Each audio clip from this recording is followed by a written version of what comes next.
Hey everyone, welcome back to our channel.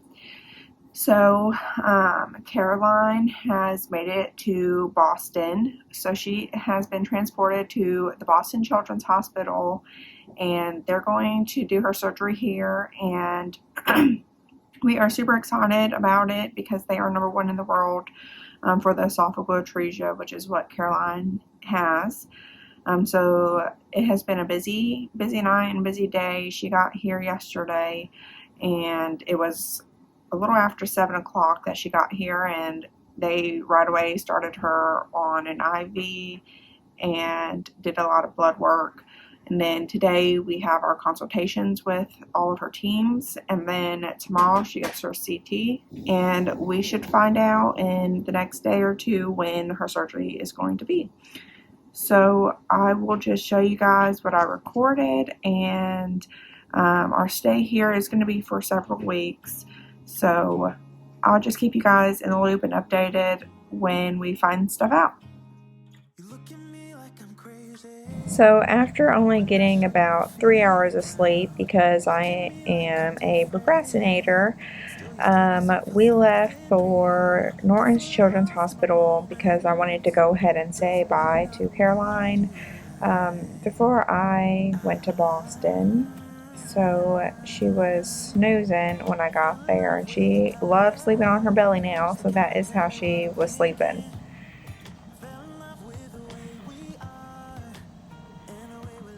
So the day before we left, I did go to the hospital and I cleaned up all of her room. I took down all the decorations and just took a lot of stuff home. The only thing I didn't take was her 3 bins and then her chair, so she still had something to sit in.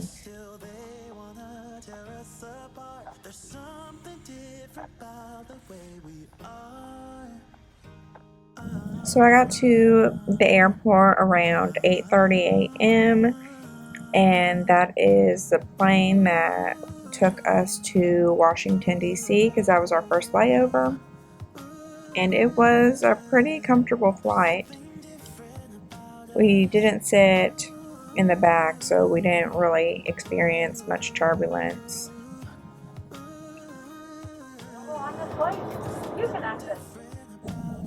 And there is Washington, D.C.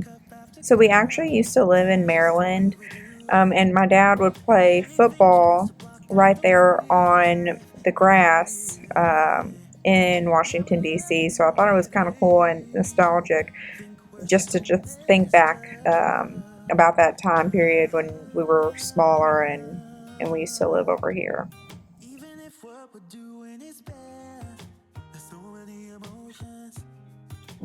So we didn't have a huge layover in Washington, D.C. We had enough time to just walk to our next gate and just sit down for about 15-20 minutes, and then next thing you know, we were boarding and we were headed off to Boston. So once we landed in Boston, we had no idea how we were going to get to the hotel, but we ended up getting a taxi, and we made it to the hotel, and you'll see this is our view.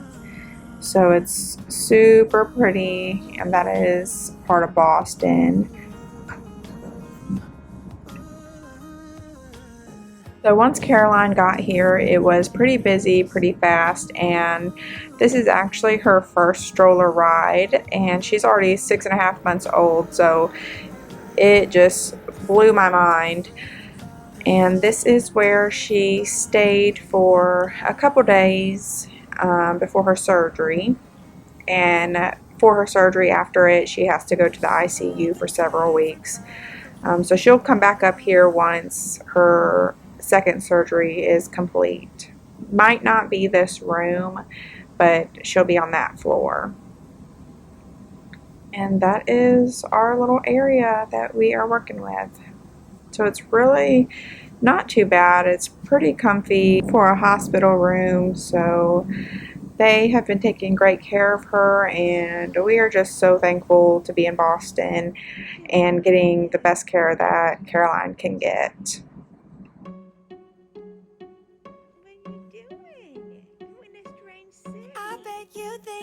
I should calm down, and that I'm overthinking everything about you. Where are we? And that we're good the way we are. But I don't know that much about you. What things you like and what you don't. It's not that long. So Caroline doesn't really like to just sit there and lay still, so she's always doing something with moving her legs or just looking around. She's very interested and eager to learn right now. And she loves cords, so you can see she had a hold of her cord that was connected to her foot. But she's just such a fun, playful baby at this stage, and I just love it.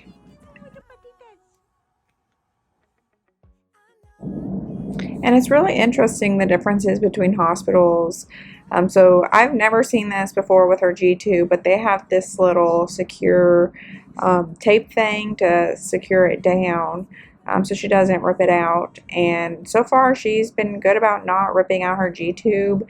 She does still try to rip out the Replogal, which I just learned the one that she has in her nose is not a Replogal, it's called a Vigon. It's just the brand of the little tube, but she has tried to pull it out a few times, but she does have trouble with that little wrist cast that she has on. And she is getting so much stronger with her neck control. And she actually just a couple of weeks ago started rolling over by herself. So she's just becoming a big girl. What are you doing? What are you doing? And that is all for today's video. So make sure you subscribe, give it a thumbs up, and we will see you next time.